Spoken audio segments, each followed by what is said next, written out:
తలదప్పారు. ఈ వయసులోనా? ఈ వయసులో ఏం చేస్తాడో చూడు. కార్యానికి లేని సిగ్గు శుభకార్యానికి ఎందుకమ్మా?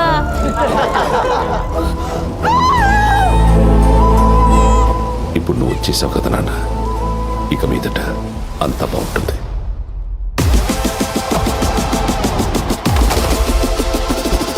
ఒకప్పుడు ఎగ్జామ్ రాస్తే రిజల్ట్ వచ్చే వరకైనా పాస్ అవుతానేమో అని ఎక్సైట్మెంట్ ఉండేదిరా. నీ వల్ల అది కూడా లేకుండా పోయింది.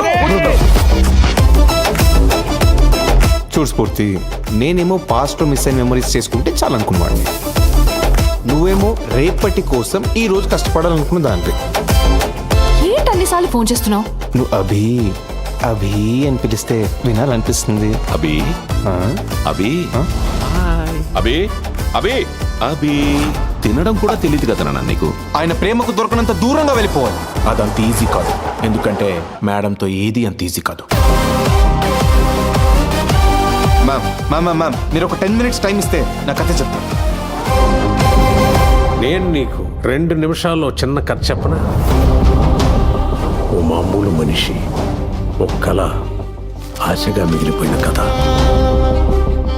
ఈ ఊరు మీ బాబు జాగిరేం కాదు. Life is always fair to the unfair.